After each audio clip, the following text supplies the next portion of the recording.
नमस्कार। आज हम एक बहुत ही दिलचस्प कहानी में उतरने वाले हैं। ये कहानी सिर्फ इतिहास की नहीं है। असल में ये हर इंसान के मन के अंदर जो जंग चलती है ना, उसकी कहानी है। ये वो कहानी है कि कैसे सिद्धार्थ गौतम बुद्ध बने और कैसे उन्होंने अपने सबसे बड़े, सबसे मुश्किल दुश्मन मार को हराया। कभी सोचा है क्या होगा अगर हमारे मन में छिपा हर एक डर, हर मोह, हर लालच और यहाँ तक कि हमारा अहंकार सब मिलकर एक साथ हम पर हमला कर दे? सुनने में ही डरावना लगता है ना? खैर, कुछ ऐसा ही एक पल था जिसका सामना सिद्धार्थ ने किया था। तो चलिए इस कहानी को और करीब से जानते हैं। तो कहानी की शुरुआत होती है बोधि पेड़ के नीचे। सिद्धार्थ गौतम गहरे, बहुत गहरे ध्यान में बैठे हैं। वो ज्ञान पाने से बस कुछ ही पल दूर हैं। माहौल ऐसा है मानो जैसे पूरी कायनात ने अपनी सांसें रोक ली हों, बस उस एक महान पल का इंतजार कर रही हो। और ठीक उसी पल उनका सामना होता है मार से। अब ये मार कोई बाहर से आया हुआ राक्षस या दानव नहीं है। नहीं, मार असल में हमारी ही मन की कमजोरियां हैं।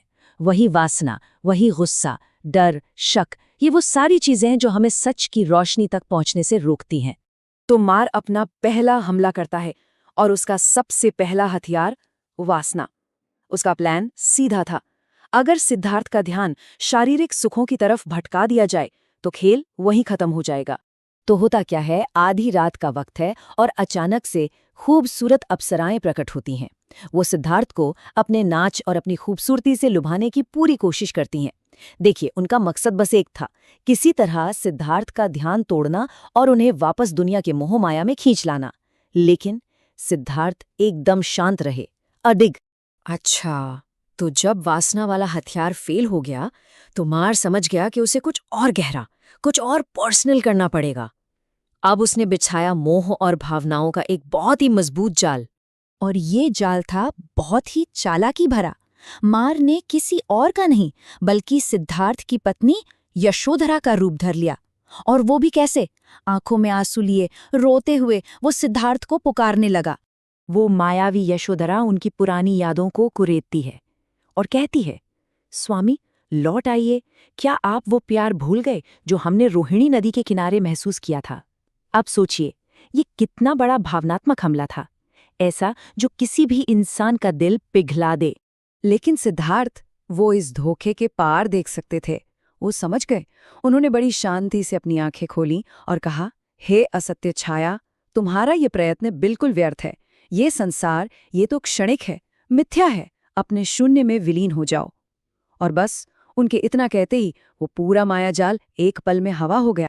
तो अब तक वासना और मोह दोनों ही दांव बेकार जा चुके थे। अब मार ने अपना सबसे सबसे डरावना रूप दिखाया। अब बारी थी क्रोध और भय की। ये वो दो चीजें हैं जो किसी की भी हिम्मत तोड़कर रख सकती हैं। और फिर जो नजारा था, पूरा आसमान काला हो गया। भयानक असुर, जहरीले सांप, कानों को फाड़ देने वाली गड़गड़ाहट। मार की पूरी सेना ने सिद्धार्थ को चारों तरफ से घेर लिया। चारों तरफ तूफान और आग थी। मकसद साफ था, सिद्धार्थ के मन में डर का बीज बोना। लेकिन सिद्धार्थ, वो डरे नहीं, जरा भी नहीं। उनकी शांत और करुणा से भरी नजरों के सामने सारा क्रोध जैसे मौन हो गया। वो खूंखार जहरीले सांप भी, उन्होंने भी सिर झुका दिए। ये वो पल था जब शांति ने डर पर विजय पा ली थी। अब मार्मी अपने आखिरी दांव पर आया और ये उसका सबसे खतरनाक, सबसे चालाकी भरा हथियार था, अहंकार। देखिए, ये एक ऐसा जाल है जिसमें बड़े बड़े ज्ञानी और ध्यानी भी अक्सर फंस जाते हैं। तो ये अहंकार दो रूपों में सामने आया। पहला था रूप राग, मतलब जीवन और दुनिया के जो सुख हैं उनसे चिपके रहने का लोभ। और दूसरा था अरूप राग, यानी नाम कमाने की इच्छा, शोहरत की लालसा, कि मेरा नाम हमेशा रहे। ये अहंकार के सबसे महीन, सबसे गहरे रूप होते हैं।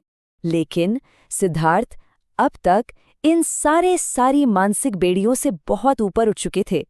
अब न तो उन्हें जीने का कोई लोभ था और न ही मशहूर होने की कोई इच्छा बाकी थी। वो अहंकार से पूरी तरह 100% आजाद हो चुके थे। और बस इसी के साथ मन के अंदर की वो सबसे बड़ी जंग खत्म हुई।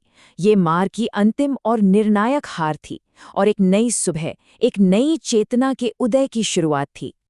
मार हार चुका था, मतलब मन की सारी रुकावटें ध्वस्त हो चुकी थीं। अज्ञान का अंधेरा पूरी तरह छट चुका था और उस बोधि पेड़ के नीचे बैठे सिद्धार्थ अब सिद्धार्थ नहीं, अब वो बुद्ध बन चुके थे, जिसका मतलब है एक जागा हुआ इंसान। ये वो पल था जिसे महाबोधि कहते हैं, परम ज्ञान की वो दिव्य रोशनी जो अब पूरी दुनिया से अज्ञान के अंधेरे को मिटाने वाली थी। अपने मन पर जीत पाकर उन्होंने असल में पूरी दुनिया के लिए मुक्ति का, आज़ादी का एक नया रास्ता खोल दिया था। तो ये कहानी हमें एक बहुत ज़रूरी सवाल के साथ छोड़ जाती है। आज की हमारी ज़िंदगी में हमारे लिए मार का रूप क्या है? क्या वो किसी काम को टालने की आदत है, या हमारा गुस्सा है, या फिर आने वाले कल का डर? इन सवालों के जवाब ढूंढना और अपने मार को पहचानना ही उस पर जीत पाने का सबसे पहला कदम है।